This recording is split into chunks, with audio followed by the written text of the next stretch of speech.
আসসালামু আলাইকুম viewers, tasty cooking easy থেকে আপনাদের সবাইকে স্বাগত। আমি আজকে আপনাদেরকে গরুর মাংস দিয়ে কাচ্চি বিরিয়ানি রান্না করে দেখাবো। আমি গরুর মাংসগুলো এরকম বড় বড় করে কেটে নিয়েছি। দেখুন, এখানে আমি 1.5 কেজি গরুর মাংস নিয়েছি। আমি ফ্রাইপ্যানের মধ্যে ঢেলে দিচ্ছি গরুর মাংসগুলো। আমি সুন্দর করে পানি ঝরিয়ে নিয়েছি গরুর মাংসগুলো ভালো করে ধুয়ে।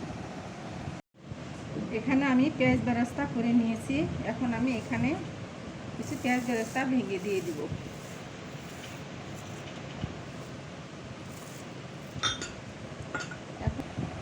কিছু পেঁয়াজ বেরেস্তা দিয়েছি আর কিছু পেঁয়াজ বেরেস্তা রেখে দিয়েছি, পরে আমি দিব। এখন আমি এখানে 1 কাপ টক দই দিয়ে দিচ্ছি। মাংসটা যেন সিদ্ধ হয় ভালো করে, এই জন্য আমি ছোট ছোট 2 পিস পেঁপে আমি বেটে নিয়েছি 2 চামচ। আমি এখানে 1 চামচ আদা দিয়ে দিচ্ছি।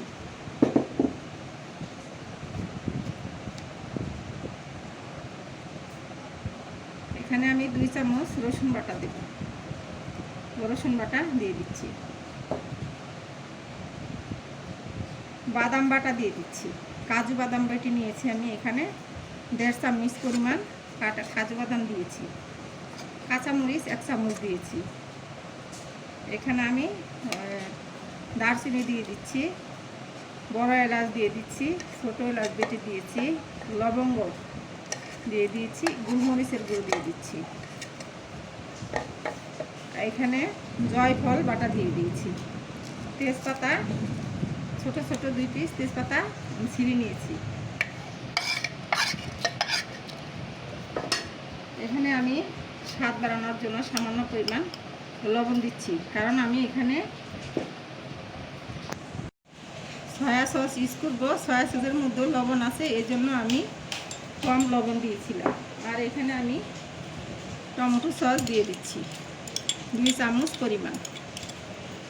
এখন আমি সবগুলি উপকরণ একসাথে ভালোভাবে মাখিয়ে নিব আমি, কারণ পরে কিন্তু আমি আর সেটি মাখাবো না।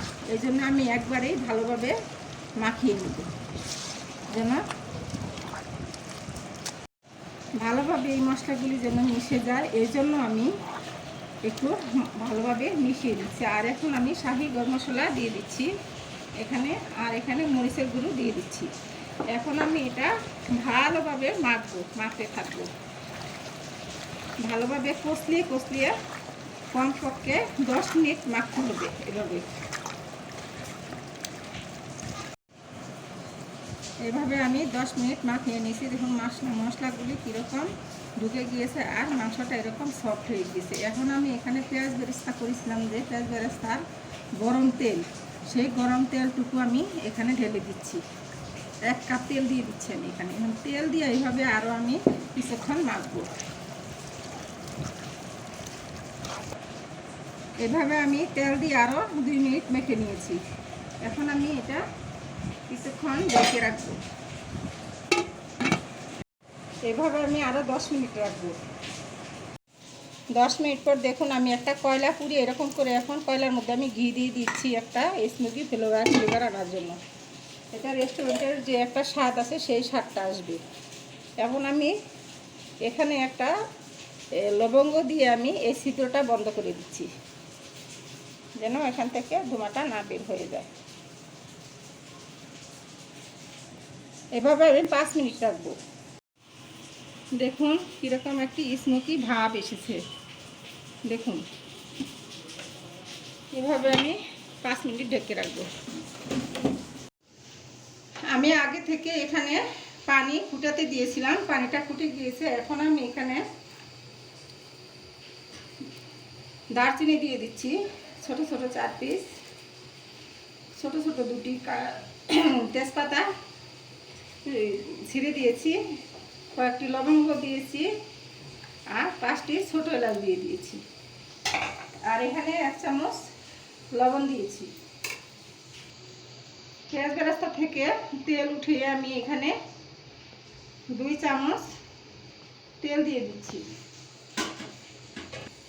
আমি এখানে বাসমতি চাল নিয়েছি 1 কেজি। এখন আমি চালগুলি এখানে দিয়ে দিব।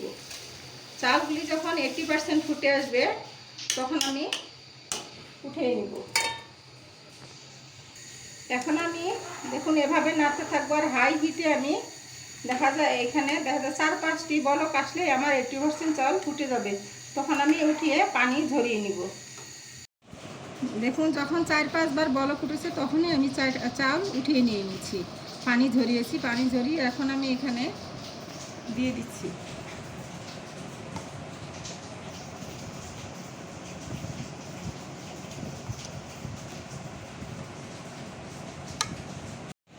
অল্প কিছু চাল দিয়ে আমি পুরোটা আমি এরকম কভার করে দিয়েছি, আর এখানে আরও রয়ে গিয়েছে।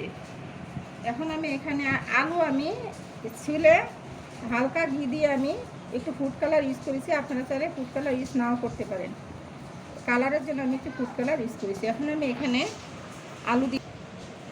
আলুটি তাওয়ার মধ্যে 5-6 মিনিট ভেজে নেবেন, তাহলেই হয়ে যাবে ভাজা, খুব বেশি ভাজতে হবে না। এরকম করে আমি আলু বসিয়ে দিচ্ছি। এখন আমি এখানে পেঁয়াজ বেরেস্তা দিয়ে দিচ্ছি, কিছু সামান্য ঘি দিয়ে দিচ্ছি ফ্লেভারের জন্য। এখানে জাফরান আমি দুধ দিয়ে ভিজিয়ে রেখেছিলাম, জাফরান দিয়ে দিচ্ছি।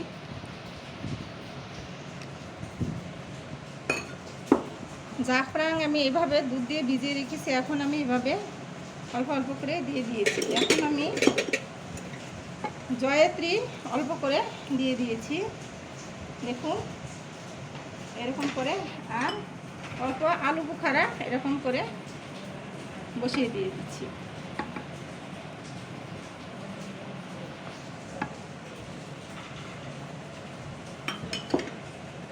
এখন আবার অবশিষ্ট ভাতগুলি আমি এরকম করে আবার দিব, আবার আমি উপরে কভার করে লেয়ার করে নিচ্ছি। এরকম করে পুরোটা কভার করে দিলাম। এখানে আমি আবার পেঁয়াজ বেরেস্তা দিয়ে দিচ্ছি, সেই পুনরায় সেই আগের মতো করি। এখন আমি এই যে জাফরান দিয়ে দিচ্ছি, এভাবে ঘি দিয়ে দিচ্ছি, এরকম আলু বসিয়ে দিচ্ছি।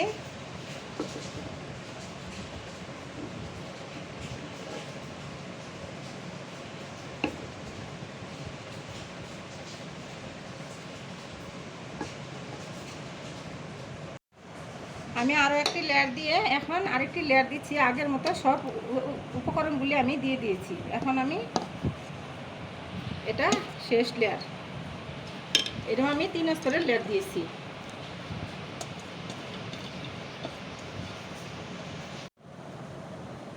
আমি 3 নাম্বার স্তরে আমি দিয়ে দিয়েছি পেঁয়াজ বেরেস্তা, জাফরান, ঘি আর জয়ত্রী দিয়ে দিয়েছি। আর আপনারা খেয়াল করেছেন যে আমি কোনো পানি ইউজ করি নাই মাংসর মধ্যে। এখন আমি 1 কাপ ফুল ক্রিম দুধ নিয়ে নিয়েছি, গরম করে দুধ এরকম করে আমি ঢেলে দিচ্ছি। উপরের লেয়ারে আমি একটু 1 চামচ গোলাপ জল দিয়ে দিচ্ছি, কেরা জল দিয়ে দিচ্ছি 1 টেবিল চামচ পরিমাণ। আমি এরকম করে আটা গুলিয়ে নিয়ে শুধু পানি দিয়ে গুলিয়ে নিয়েছি। এখন আমি এটার উপরে সিল করে দিব, আমি ফ্রাই প্যানের উপরে আমি এটা